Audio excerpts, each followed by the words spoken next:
El abogado del millonario vio la firma en el testamento y llamó a la policía. Cuando vi al abogado marcar ese número con manos temblorosas, supe que mi vida nunca volvería a ser la misma. Había pasado 3 años cuidando a un hombre moribundo, limpiando su cuerpo cuando ya no podía hacerlo él mismo, sosteniéndole la mano en las noches interminables cuando el dolor lo devoraba vivo. Y ahora, mientras observaba a ese hombre de traje impecable susurrar urgentemente al teléfono con los ojos clavados en ese maldito documento, sentí como el suelo se abría bajo mis pies. No era gratitud lo que veía en su rostro, era horror puro. La firma en ese testamento acababa de convertirme de enfermera dedicada en sospechosa de asesinato. Todo comenzó un martes lluvioso de octubre, cuando respondí a un anuncio para cuidar a un anciano en las afueras de la ciudad. Necesitaba el trabajo desesperadamente. Mi madre estaba enferma, las facturas se acumulaban como una montaña imposible de escalar, y mi cuenta bancaria mostraba un saldo que me hacía sentir náuseas cada vez que lo miraba. El anuncio era escueto, casi frío en su brevedad, pero la paga era generosa, demasiado generosa, pensé en ese momento. Pero el hambre tiene una forma peculiar de silenciar la intuición. La mansión apareció ante mí como algo salido de una película gótica. Rejas negras que parecían garras contra el cielo gris, ventanas oscuras que me observaban como ojos muertos, y una estructura de piedra que respiraba dinero antiguo y secretos enterrados. Toqué el timbre con dedos que temblaban levemente, sin saber que estaba cruzando el umbral hacia un mundo del que ya no podría escapar fácilmente. Quien abrió la puerta fue el señor Harrison en persona. No esperaba que el anciano respondiera él mismo, y por un momento nos quedamos mirándonos en un silencio incómodo. Era más alto de lo que imaginaba para alguien de 87 años, con una postura que aún conservaba vestigios de autoridad. Sus ojos, de un azul desvaído como el cielo de invierno, me estudiaron con una intensidad que me hizo sentir completamente desnuda. Podía sentir cómo me pesaba, me evaluaba, me juzgaba, en esos segundos eternos. Los primeros días fueron extrañamente tranquilos. El señor Harrison era un hombre de pocas palabras, pero de miradas largas y cargadas de significado. Me movía por esa casa inmensa como un fantasma, aprendiendo sus rutinas, memorizando sus preferencias, evitando las habitaciones cerradas con llave que parecían guardar los fantasmas de una vida que nunca conocería completamente. Preparaba sus comidas, organizaba sus medicamentos en pequeños compartimentos que marcaba meticulosamente, y leía para él cuando el dolor era demasiado intenso para que pudiera dormir. Lo que nadie me había dicho, lo que el anuncio convenientemente omitió, era que el señor Harrison estaba muriendo. No era una muerte pacífica y gradual, sino una batalla cruel contra un cáncer que lo devoraba desde adentro. Había noches en las que sus gritos atravesaban los pasillos de mármol de esa casa maldita, ecos de agonía que rebotaban en las paredes como acusaciones. Yo corría hacia su habitación, preparaba las inyecciones de morfina que el doctor había autorizado, y lo sostenía mientras su cuerpo se sacudía con espasmos que parecían querer arrancarlo de este mundo a la fuerza. Pero había algo más en el señor Harrison, algo que descubrí en las horas pequeñas de la madrugada, cuando el dolor aflojaba su agarre momentáneamente. Era brillante, devastadoramente inteligente, con una mente que había construido un imperio desde la nada. Me contaba historias de sus días como empresario joven, de las decisiones despiadadas que había tomado, de las personas que había destruido en su camino hacia la cima. No había arrepentimiento en su voz, solo una especie de fascinación clínica por su propia crueldad. Había construido su fortuna en bienes raíces, comprando propiedades cuando la gente estaba desesperada, revendiéndolas cuando el mercado explotaba. Me hablaba de familias enteras que había desahuciado sin pestañear, de competidores que había arruinado con tácticas que rozaban lo ilegal, de socios que había traicionado cuando ya no le servían. Y mientras me relataba estas atrocidades con voz rasposa por la enfermedad, yo me preguntaba qué clase de monstruo estaba cuidando con tanta dedicación. Su familia raramente aparecía. Tenía un hijo, Marcus, que vivía en algún lugar de Europa y que llamaba una vez al mes con un tono de obligación que resultaba doloroso de escuchar. También estaba una sobrina, Patricia, quien visitaba cada 2 semanas con una puntualidad que parecía más un deber contractual que afecto genuino. Se sentaba rígida en el borde de la silla, preguntaba sobre su salud con voz mecánica y se marchaba exactamente 45 minutos después, como si tuviera un temporizador interno. Pero yo estaba ahí, siempre estaba ahí, cuando vomitaba sangre a las 3 de la mañana, cuando el miedo muerte lo hacía llorar como un niño perdido, cuando la dignidad se desvanecía y necesitaba que alguien lo limpiara después de que su cuerpo lo traicionara de las formas más humillantes. Yo era quien sostenía su mano arrugada y le prometía que no estaba solo, aunque ambos sabíamos que era una mentira piadosa. Fue en el 5.º mes cuando todo cambió. El señor Harrison me llamó a su estudio, una habitación forrada de libros que olía a cuero viejo y secretos polvorientos. Me senté frente a su escritorio masivo de caoba, sintiendo como una estudiante convocada por el director. Él me observó durante un largo momento, sus dedos esqueléticos tamborileando sobre la superficie pulida, y luego dijo algo que hizo que mi corazón se detuviera. Me estaba dejando la casa en su testamento. No todo, explicó con voz débil pero firme, pero sí esta propiedad específica, valuada en varios millones de dólares. Su hijo recibiría el grueso de la fortuna líquida. Su sobrina obtendría las propiedades comerciales, pero esta casa, su santuario, sería mía. Me quedé paralizada, incapaz de procesar lo que estaba escuchando. ¿Por qué? La pregunta se apascó en mi garganta, pero él levantó una mano antes de que pudiera articularla. Me explicó que su familia nunca había estado presente realmente, que habían esperado su muerte como buitres anticipando un festín, pero que ninguno había tenido el coraje o la humanidad de estar ahí en sus momentos más vulnerables. Que yo, una extraña que él había contratado por desesperación mutua, había demostrado más compasión en 5 meses que ellos en toda una vida, y que quería recompensar eso. Quería asegurarse de que al menos una persona que lo había tratado con dignidad recibiera algo a cambio. Le rogué que reconsiderara. Le dije que su familia nunca lo aceptaría, que causaría problemas, que no era apropiado, pero el señor Harrison había tomado su decisión con la misma determinación implacable que había usado para construir su imperio. Ya había hablado con su abogado, me aseguró. Todo estaba arreglado. Firmó el documento frente a mí ese mismo día, con una pluma de oro que temblaba en su mano marchita, y yo observé con una mezcla de terror y asombro mientras sellaba mi destino con tinta negra. Los siguientes meses fueron una cuenta regresiva hacia lo inevitable. El cáncer avanzaba con la eficiencia cruel de un ejército conquistador. Su cuerpo se consumía ante mis ojos, la carne desapareciendo hasta que solo quedaba piel amarillenta estirada sobre huesos prominentes. Pero su mente permanecía afilada, cortante como un bisturí, y en esas últimas semanas me hizo prometer algo que me perseguiría para siempre. Me hizo jurar que no dejaría que su hijo despilfarrara todo lo que había construido. Marcus era débil, me confió con desprecio apenas velado, un hombre sin columna vertebral que había vivido de la fortuna familiar sin jamás intentar ganarse su propio camino. Patricia era calculadora, pero incompetente, más interesada en aparentar riqueza que en generarla genuinamente. Y yo, dijo, mientras me sujetaba la mano con una fuerza sorprendente para alguien tan enfermo, yo era diferente. Yo conocía el valor del trabajo, de la dedicación, del sacrificio real. Murió un miércoles al amanecer. Yo estaba sosteniendo su mano, como había hecho tantas noches, cuando sentí como la vida se escurría de él con un suspiro que sonó casi aliviado. Sus ojos azules desvaídos se fijaron en algún punto más allá de mí, más allá de las paredes de esa habitación, y luego simplemente se apagaron. No hubo drama, no hubo últimas palabras profundas, solo el silencio repentino y absoluto de un corazón que finalmente se había rendido. Llamé al doctor, quien llegó con la solemnidad apropiada para certificar lo que ya era obvio. Luego llamé a Marcus y a Patricia, dejando mensajes en buzones de voz, porque ninguno respondió sus teléfonos, y finalmente, siguiendo las instrucciones que el señor Harrison me había dejado cuidadosamente escritas, contacté a su abogado, el señor Whitmore. El funeral fue una farsa elegante. Marcus llegó desde París con ojos enrojecidos que no estaba segura si eran por lágrimas genuinas o por el jet lag. Patricia apareció vestida de negro impecable, con un velo que ocultaba convenientemente cualquier emoción que pudiera o no estar sintiendo. Había también un puñado de viejos socios de negocios, todos mayores de 70, todos con esa expresión de sorpresa incómoda de quienes se dan cuenta de que ellos podrían ser los siguientes. Yo me mantuve en la última fila, invisible en mi sencillo vestido negro, observando cómo lo loaban al señor Harrison como si hubiera sido un santo. Nadie mencionó las familias desahuciadas, los negocios destruidos, las vidas arruinadas en su ascenso hacia el poder. Solo palabras huecas sobre su visión empresarial, su determinación, su legado. Tuve que morderme el labio para no gritar la verdad. La lectura del testamento estaba programada para 3 días después. El señor Whitmore, el abogado de la familia Harrison durante más de 30 años, nos citó a todos en su oficina del centro. Era un hombre impecable de unos 60 años, con cabello plateado peinado hacia atrás y gafas sin montura que le daban un aire de seriedad académica. Pero había algo en sus ojos, una cierta dureza que sugería que había visto demasiado de la naturaleza humana en su peor forma. Marcus y Patricia llegaron juntos, lo cual me sorprendió. Claramente habían estado hablando, conspirando probablemente, preparándose para reclamar su herencia.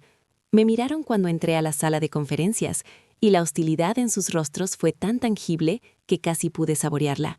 No me importó. Había aprendido a soportar miradas peores durante mis años cuidando pacientes moribundos. El señor Whitmore comenzó con las formalidades legales habituales, su voz monótona recitando cláusulas y condiciones que sonaban como un idioma extranjero. Marcus heredaría la mayor parte de los activos líquidos, una suma que hizo que Patricia jadeara audiblemente.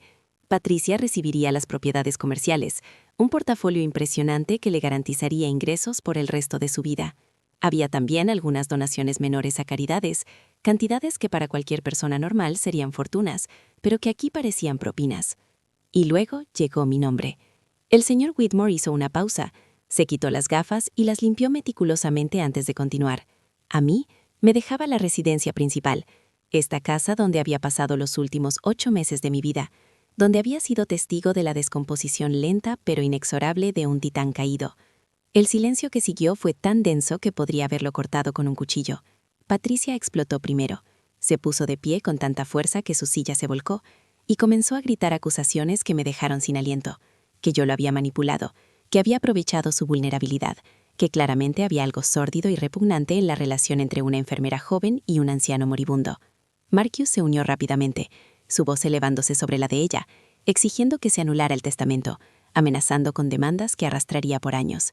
El señor Whitmore levantó una mano, exigiendo silencio con una autoridad que sorprendentemente funcionó. Explicó con voz fría que el testamento era completamente legal, que había sido redactado cuando el señor Harrison aún estaba en pleno uso de sus facultades mentales, que había certificados médicos que lo confirmaban, que cualquier intento de impugnarlo sería costoso, prolongado y probablemente infructuoso. Pero podía ver la duda en sus ojos mientras miraba el documento, una sombra de incertidumbre que me erizó la piel. Fue entonces cuando pidió examinar la firma más de cerca. Sacó una lupa de su escritorio, un objeto que parecía sacado de una película de detectives, y estudió la rúbrica del señor Harrison con una concentración que hizo que el aire de la habitación se volviera pesado. Sus labios se apretaron en una línea fina, y vi cómo su nuez de Adán subía y bajaba al tragar saliva con dificultad. Lo que sucedió después pareció desarrollarse en cámara lenta. El señor Whitmore se levantó, disculpándose con voz tensa, y salió de la sala. A través de la puerta entreabierta lo vi marcar un número en su teléfono móvil, susurrando urgentemente algo que no pude escuchar completamente. Pero capté fragmentos, palabras que se me clavaron en el pecho como astillas de hielo, inconsistencias, posible falsificación. Necesito que vengan. Cuando regresó, su rostro era una máscara profesional, pero sus manos temblaban ligeramente al colocar el testamento de vuelta sobre la mesa. Anunció que había surgido una irregularidad que requería investigación adicional, que todos deberíamos esperar allí hasta que llegara la policía. La habitación estalló nuevamente en caos, pero yo me había quedado completamente paralizada, mi mente girando en círculos tratando de comprender qué estaba pasando. La policía llegó en menos de 20 minutos, 2 detectives, una mujer de mediana edad con ojos perspicaces y un hombre joven que parecía estar tomando notas mentales de cada detalle. El señor Whitmore les mostró el testamento, señalando algo en la firma que yo no podía ver desde mi posición. Vi cómo sus expresiones se volvían más serias, cómo intercambiaban miradas significativas que no auguraban nada bueno. La detective se acercó a mí con pasos medidos, y supe antes de que abriera la boca que mi vida acababa de volverse infinitamente más complicada. Me pidió que los acompañara para hacerme algunas preguntas, usando ese tono educado pero firme que no admite negativa. Marcus y Patricia observaban con expresiones de triunfo apenas contenido, y en ese momento los odié con una intensidad que me asustó. En la estación de policía, me dejaron sola en una sala de interrogatorios durante lo que pareció una eternidad. Las paredes eran de un gris institucional deprimente, y el aire acondicionado zumbaba con un ruido constante que comenzó a taladrar mi cerebro. Intenté mantener la calma, recordarme que no había hecho nada malo, pero el miedo es un animal irracional que no responde a la lógica. Cuando finalmente entraron, la detective Johnson, como se presentó, fue directo al grano. La firma en el testamento mostraba irregularidades que sugerían que había sido falsificada. No coincidía exactamente con las muestras de escritura del señor Harrison de los meses anteriores. Había variaciones en la presión, en el ángulo, en ciertos rasgos específicos que un experto en caligrafía podría identificar fácilmente. Y yo había sido la única persona con acceso constante al señor Harrison en sus últimos meses de vida. Negué todo, por supuesto.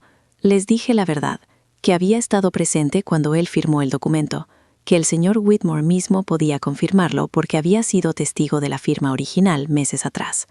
Pero algo no cuadraba, insistieron. El testamento que tenían en sus manos mostraba signos de haber sido alterado, posiblemente firmado cuando el señor Harrison ya no tenía control total de sus movimientos debido a la enfermedad. Y entonces hicieron la pregunta que me heló la sangre. ¿Había alguna ocasión en la que yo hubiera estado sola con el testamento? ¿Algún momento en el que pudiera haber guiado la mano del señor Harrison, aprovechando su debilidad extrema para obtener una firma que pareciera legítima, pero que él realmente no hubiera dado conscientemente?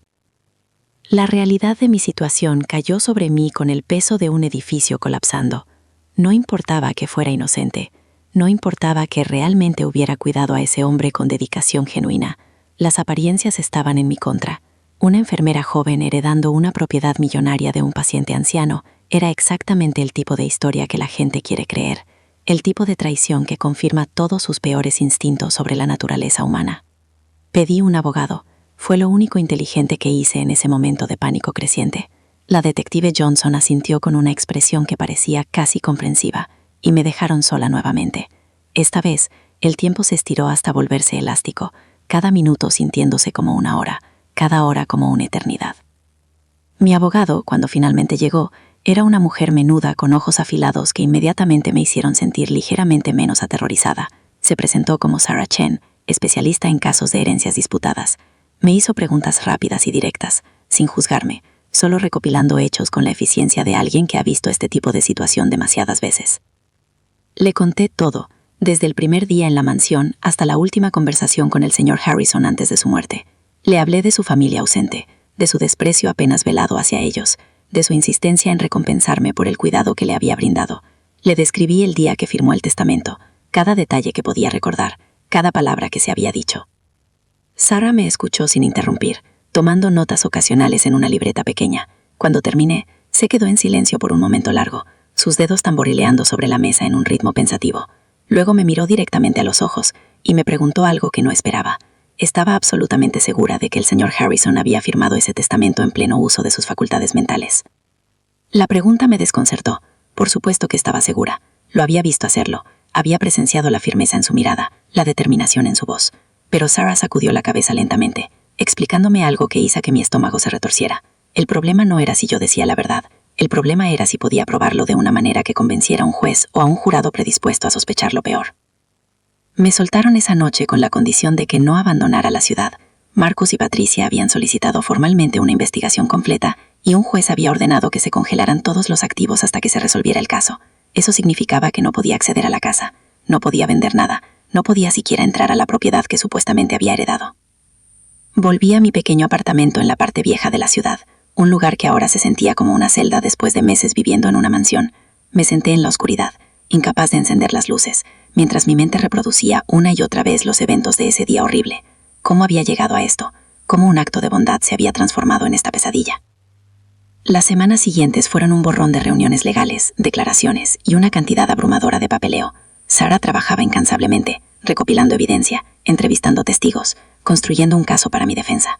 Consiguió copias de todos los registros médicos del señor Harrison, demostrando que había estado mentalmente competente hasta prácticamente el final. Obtuvo declaraciones del doctor que lo había tratado, de las enfermeras que habían venido ocasionalmente a ayudarme, de cualquiera que pudiera testiguar sobre mi carácter y mis intenciones. Pero la opinión pública ya se había formado. Los periódicos locales se habían apoderado de la historia con el entusiasmo depredador de buitres sobre un cadáver fresco. Enfermera acusada de manipular a millonario moribundo, gritaban los titulares. Familia lucha por justicia contra cuidadora sin escrúpulos. Cada artículo era un cuchillo en mi reputación.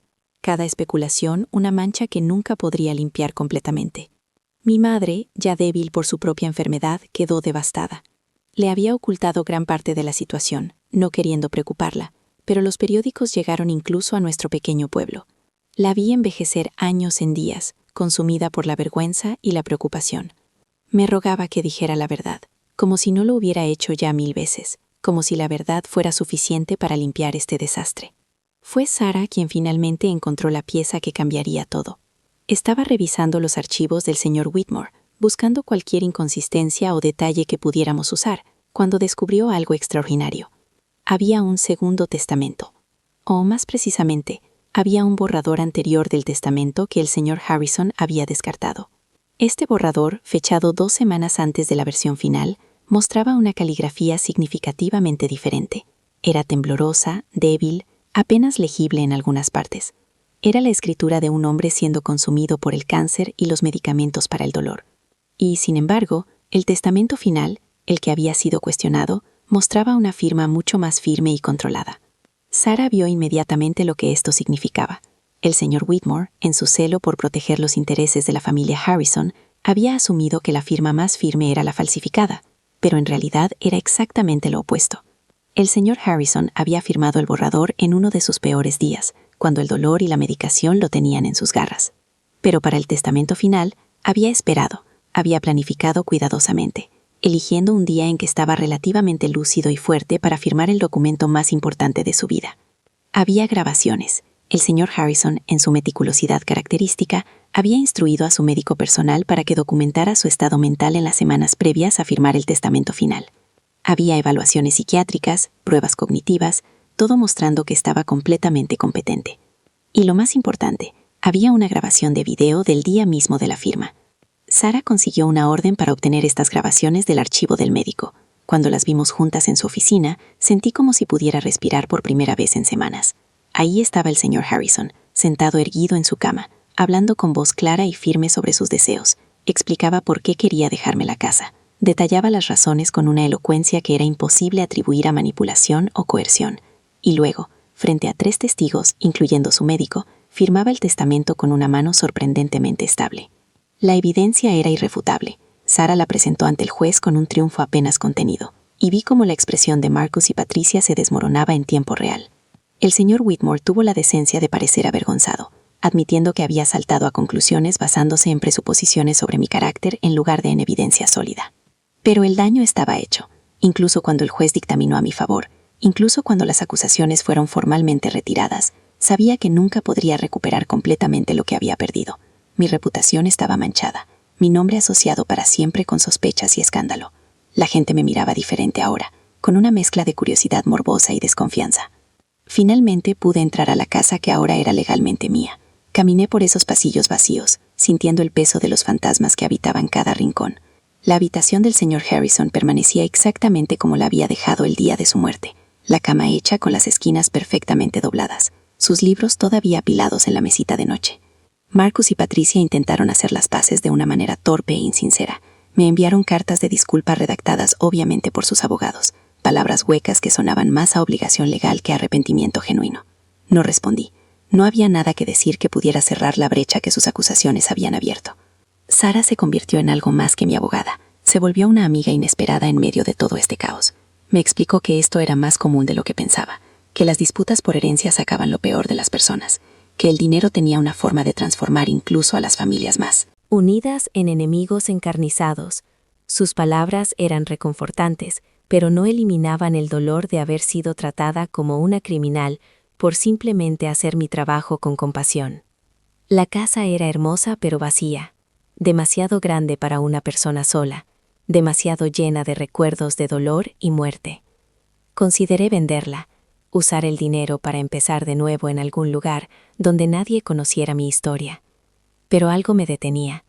El señor Harrison me la había dejado con un propósito, con la esperanza de que yo pudiera hacer algo significativo con ella, algo que él nunca había logrado hacer con su vida. Fue mi madre quien tuvo la idea. Debilitada pero aún lúcida, me sugirió que convirtiera la mansión en algo útil, algo que pudiera honrar la memoria del señor Harrison de una manera que su vida de negocios despiadados nunca había logrado. Un hogar para personas sin recursos que necesitaran cuidados paliativos, un lugar donde pudieran morir con dignidad en lugar de solos en habitaciones de hospital impersonales. La idea tomó forma lentamente en mi mente. Podía ver cómo funcionaría, cómo cada habitación podría ser transformada en un espacio de consuelo, cómo los jardines extensos podrían ofrecer paz a quienes estaban en sus últimos días. Sería costoso, requeriría licencias y renovaciones, pero tenía los recursos ahora, y más importante, tenía el conocimiento de primera mano de lo que realmente necesitaban las personas en las etapas finales de sus vidas. Le presenté la idea a Sarah, quien inmediatamente comenzó a investigar los requisitos legales. Necesitaría establecer una fundación sin fines de lucro, contratar personal médico calificado, cumplir con regulaciones sanitarias estrictas. La lista de tareas era abrumadora, pero por primera vez en meses Sentí algo parecido a la esperanza floreciendo en mi pecho. Pasé los siguientes 6 meses transformando la mansión Harrison en el Centro de Cuidados Paliativos Harrison Memorial. Contraté arquitectos que respetaban la estructura histórica mientras la hacían funcional para propósitos médicos. Entrevisté enfermeras y doctores que compartían mi visión de un cuidado compasivo al final de la vida. Establecí un fondo usando parte de la herencia para garantizar que ningún paciente fuera rechazado por falta de recursos económicos. Marcus y Patricia se enteraron de mis planes a través de los periódicos. Los mismos medios que habían sido tan crueles conmigo meses atrás ahora cubrían la historia con un ángulo completamente diferente.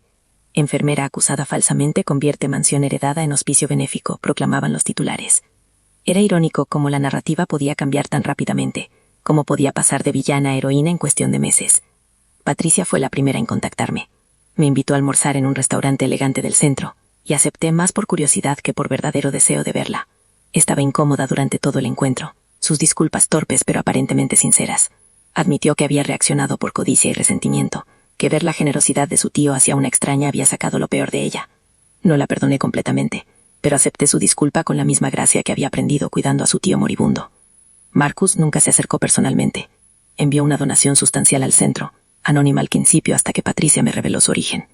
Era su forma de disculparse sin tener que enfrentar la vergüenza directamente, y decidí aceptarlo por lo que era. La apertura oficial del Centro de Cuidados Paliativos Harrison Memorial fue en una tarde soleada de primavera. Había prensa, funcionarios locales y un puñado de personas de la comunidad médica que habían apoyado el proyecto desde el inicio. Pero las personas más importantes para mí eran los 3 pacientes que ya habían sido admitidos, personas que de otra manera habrían pasado sus últimos días en circunstancias mucho menos dignas. Di un discurso breve, hablando sobre el señor Harrison, no como el magnate despiadado que había sido, sino como el hombre vulnerable que había aprendido a conocer en sus últimos meses. Hablé de cómo me había enseñado, sin intención, que la verdadera riqueza no se mide en propiedades o cuentas bancarias, sino en los momentos de conexión humana genuina que compartimos con otros. Que su regalo más grande para mí no había sido esta casa, sino la oportunidad de hacer algo significativo con mi vida. Vi lágrimas en los ojos de algunos asistentes. Incluso Patricia estaba llorando discretamente detrás de sus gafas de sol elegantes. Sara, quien se había convertido en parte de la junta directiva del centro, me apretó la mano con fuerza, un gesto silencioso de apoyo que significó más para mí que cualquier palabra. Los primeros meses fueron caóticos. Estábamos aprendiendo sobre la marcha, cometiendo errores, ajustando protocolos constantemente. Pero había algo profundamente satisfactorio en el trabajo. Cada paciente que llegaba traía su propia historia, sus propios miedos y esperanzas, sus propias formas de enfrentar el final inevitable. Y yo estaba ahí, junto con mi equipo, para asegurarme de que nadie tuviera que atravesar ese viaje solo. Había un hombre, el señor Chen, que llegó en las etapas finales de un cáncer de páncreas. No tenía familia. Había sobrevivido a su esposa por 10 años, y sus amigos habían ido desapareciendo gradualmente, hasta que quedó completamente solo. Pasé horas sentada junto a su cama, escuchándolo hablar de su vida en China antes de emigrar, de los sueños que había perseguido y los que había dejado atrás. Murió un martes por la tarde, sosteniendo mi mano, con una pequeña sonrisa en sus labios, que sugería que había encontrado algo de paz al final. También estaba la señora Rodríguez, una mujer ferozmente independiente, que había pasado toda su vida cuidando a otros, y que ahora, finalmente, permitía que alguien la cuidara a ella. Luchó contra su enfermedad con una terquedad admirable, negándose a rendirse incluso cuando era obvio que la batalla estaba perdida. Sus últimas palabras para mí fueron una orden de seguir luchando, de nunca permitir que el mundo me convirtiera en alguien cínica o dura. Prometí que lo intentaría. Y estaba Michael, apenas 16 años, con una leucemia que había resistido todos los tratamientos posibles. Sus padres estaban destrozados, incapaces de aceptar que iban a perder a su único hijo. Pasé tanto tiempo consolándolos a ellos como cuidando a Michael. Les enseñé a estar presentes en sus últimos momentos con su hijo, a decir las cosas importantes mientras todavía había tiempo, a no desperdiciar sus días finales juntos en negación amarga. Cada muerte me destrozaba un poco. No importaba cuántas veces lo experimentara, nunca se volvía más fácil ver a alguien dar su último aliento. Pero había también una extraña belleza en ello. Una intimidad sagrada en estar presente en el umbral entre la vida y lo que viene después. Me sentía honrada de ser testigo de estos momentos, de ser la persona en quien confiaban cuando eran más vulnerables.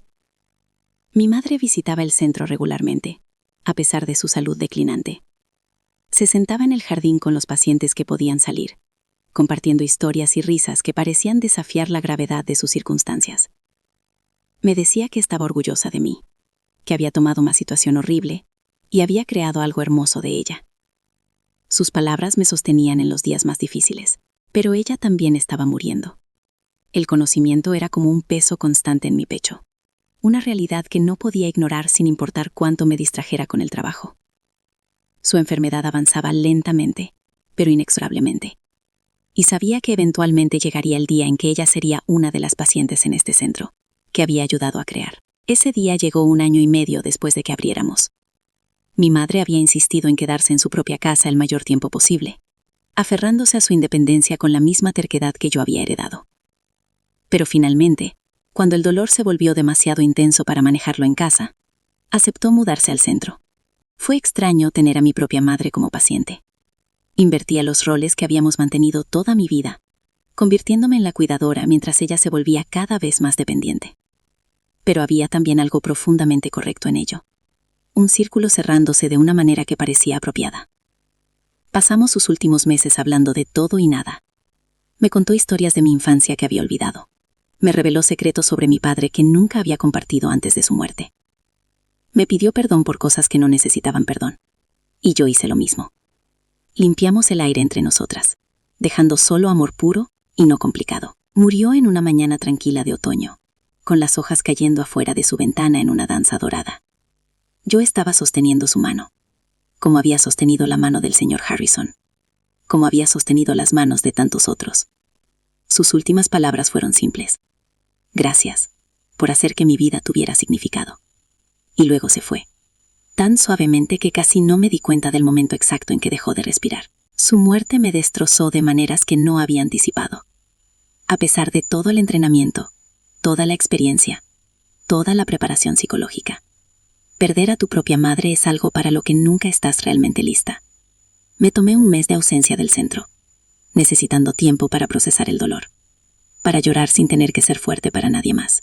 Durante ese mes, reflexioné sobre todo lo que había pasado desde aquel día lluvioso de octubre cuando respondí a un anuncio simple.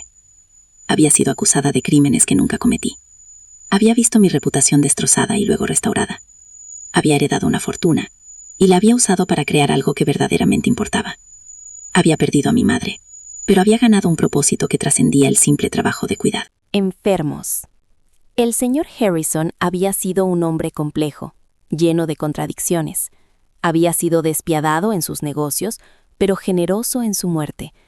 Había causado dolor a muchos, pero me había dado a mí la oportunidad de aliviar el dolor de otros.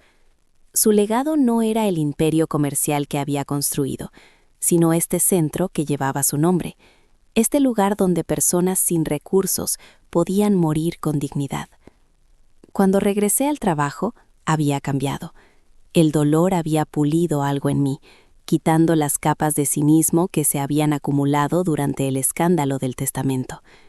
Podía mirar a cada nuevo paciente no con pena, sino con genuino respeto, viendo en ellos no víctimas, sino individuos completos viviendo sus últimas historias. El centro creció. Expandimos de 6 camas a 12, luego a 20. Agregamos programas de terapia musical, arte-terapia, visitas de mascotas. Contratamos a un capellán que podía ofrecer consuelo espiritual a quienes lo necesitaban, sin imponer ninguna religión específica. Creamos una biblioteca de historias orales, grabando las experiencias de nuestros pacientes para que sus voces pudieran vivir más allá de sus cuerpos. Sarah eventualmente dejó su práctica legal para unirse al centro tiempo completo como directora administrativa. Decía que después de años defendiendo herencias y propiedades, quería hacer algo que realmente importara. Nos convertimos en un equipo formidable, ella manejando los aspectos legales y financieros, mientras yo me enfocaba en el cuidado directo de los pacientes. Patricia, sorprendentemente, también se involucró. Comenzó como voluntaria ocasional, ayudando con eventos de recaudación de fondos, pero gradualmente se hizo más presente. Decía que quería honrar la memoria de su tío de una manera que él nunca había hecho en vida. Nuestra relación nunca fue fácil o particularmente cálida, pero encontramos una forma de trabajar juntas que funcionaba. 5 años después de la apertura del centro, recibimos reconocimiento nacional. Un artículo en una revista médica importante destacó nuestro modelo de cuidado, cómo combinábamos excelencia médica con compasión genuina. Comenzamos a recibir visitantes de otros estados, profesionales de la salud queriendo aprender de nuestros métodos y replicarlos en sus propias comunidades. Pero para mí, el verdadero éxito nunca fue el reconocimiento o los premios. Era el señor Thompson, de 82 años, quien me agradeció por permitirle morir rodeado de belleza en lugar de entre paredes de hospital estériles. Era la joven madre, apenas 35, quien pudo pasar sus últimas semanas con sus hijos en un ambiente que sentía más como un hogar que como una institución médica. Era cada persona que cruzaba nuestras puertas, sabiendo que serían tratadas con la dignidad que todo ser humano merece. Había noches en las que caminaba por los pasillos del centro después de que todos se hubieran ido a casa y podía sentir la presencia del señor Harrison de alguna manera inexplicable. No era espeluznante o atemorizante, sino reconfortante, como si él pudiera ver lo que se había creado aquí y finalmente estuviera en paz con las decisiones que había tomado. Me preguntaba a veces si él había planeado todo esto, si había sabido que su familia impugnaría el testamento, que el escándalo resultante me empujaría a hacer algo significativo con su regalo. Era característico de él, en retrospectiva, crear situaciones complejas que forzaban a las personas a revelar su verdadero carácter. Tal vez esta había sido su última jugada maestra, su forma final de asegurarse de que su muerte no fuera en vano. También había aprendido algo sobre el perdón. Había perdonado a Marcus y Patricia, no porque lo que hicieran estuviera bien, sino porque aferrarme al resentimiento solo me envenenaba a mí misma. Había perdonado al señor Whitmore, quien había actuado por preocupación genuina aunque equivocada por su cliente. Y más importante, me había perdonado a mí misma por los momentos en los que había dudado, en los que había considerado simplemente rendirme y huir. Ahora, sentada en la oficina que una vez fue el estudio del señor Harrison, mirando a través de la ventana hacia el jardín donde los pacientes disfrutaban del sol de la tarde, sentía algo que no había sentido en años: gratitud pura y simple. Gratitud por el camino tortuoso que me había traído aquí, por las personas que habían confiado en mí cuando las apariencias sugerían lo contrario, por cada paciente que me había permitido ser parte de su viaje final. El teléfono sonó, sacándome de mis reflexiones. Era la recepción informándome que había llegado un nuevo paciente, una mujer sin familia que necesitaba cuidados urgentes. Me puse de pie, alisándome el uniforme, preparándome mentalmente para otra historia, otro ser humano que necesitaba compasión y dignidad en sus últimos días. Mientras caminaba por el pasillo hacia la sala de admisión, pasé por junto al retrato del señor Harrison que colgaba en vestíbulo principal. No era una foto de él en sus días de gloria como magnate de bienes raíces, sino una que yo había tomado en sus últimas semanas, cuando la enfermedad ya había consumido su cuerpo, pero sus ojos aún brillaban con esa inteligencia feroz. Era como yo quería que fuera recordado, no como el hombre que había sido, sino como el hombre que había elegido ser al final. Me detuve frente al retrato por un momento, como hacía cada vez que pasaba por allí, y susurré las palabras que se habían convertido en mi ritual diario. Gracias por confiar en mí.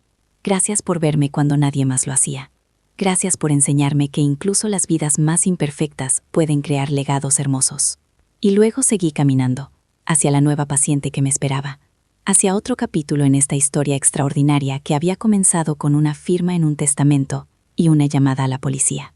Había aprendido que los finales raramente son simples, que la justicia a veces toma caminos inesperados, y que el verdadero valor de una vida no se mide por lo que acumulas, sino por lo que dejas atrás. El Centro de Cuidados Paliativos Harrison Memorial seguirá operando mucho después de que yo me haya ido. Está establecido con suficiente financiamiento para garantizar su continuidad, con un equipo dedicado que comparte la visión de cuidado compasivo. Y cuando llegue mi propio momento de partir, espero hacerlo en una de estas habitaciones que ayudé a crear, rodeada de las mismas comodidades y dignidad que he intentado proporcionar a tantos otros. Porque al final, eso es lo que todos merecemos. No importa quiénes fuimos, qué errores cometimos, cuánto dinero acumulamos o perdimos. Al final, todos merecemos ser vistos, ser escuchados, ser tratados como los seres humanos completos y complejos que somos. Y si mi vida ha servido para algo, espero que sea para demostrar que incluso en medio del escándalo, la sospecha y el dolor, es posible crear algo hermoso y duradero. La firma en ese testamento casi me destruyó, pero también me salvó. Me dio un propósito que trasciende mi propia existencia. Y por eso, a pesar de todo lo que pasé, a pesar de las noches de terror y los días de vergüenza, no cambiaría nada, porque cada paso de ese viaje horrible me trajo aquí, a este lugar donde puedo hacer la diferencia en la vida de personas que más lo necesitan. Y eso, al final, es el verdadero legado del señor Harrison. No la riqueza que acumuló, ni el imperio que construyó, sino la oportunidad que me dio de transformar dolor en compasión, sospecha en confianza, y muerte en algo que honra la vida en todas sus complicadas formas. Mientras abría la puerta de la sala de admisión y veía a la nueva paciente esperando con ojos asustados, le sonreí con toda la calidez que había aprendido a cultivar en estos años. «Bienvenida», le dije suavemente. «Estás a salvo aquí». Y lo decía con cada fibra de mi ser, sabiendo que esta promesa simple era la más importante que podía hacer. Porque al final, todos estamos buscando lo mismo. Un lugar donde ser vistos completamente y aún así ser amados. Un espacio donde nuestras historias imperfectas puedan ser escuchadas sin juicio. Un momento de gracia en medio del inevitable decline. Y si este centro puede ofrecer eso, entonces cada segundo de ese escándalo horrible, cada lágrima derramada, cada noche sin dormir, habrá valido absolutamente la pena. La vida tiene formas extrañas de llevarnos exactamente donde necesitamos estar. A veces ese camino está pavimentado con acusaciones falsas y corazones rotos.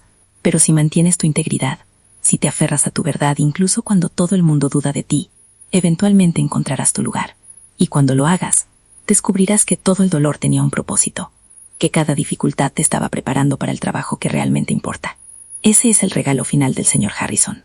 No la mansión ni el dinero, sino la lección de que nuestras vidas adquieren significado no por lo que ganamos para nosotros mismos, sino por lo que damos a otros.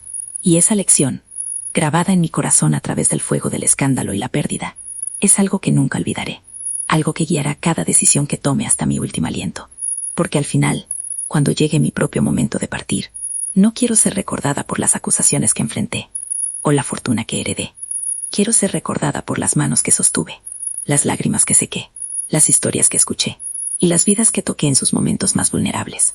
Ese será mi legado, construido sobre los cimientos que el señor Harrison estableció con esa firma controvertida, que casi me destruyó, pero que finalmente me dio el mayor regalo de todos, un propósito que trasciende mi propia existencia, y continúa mucho después de que mi historia personal haya terminado.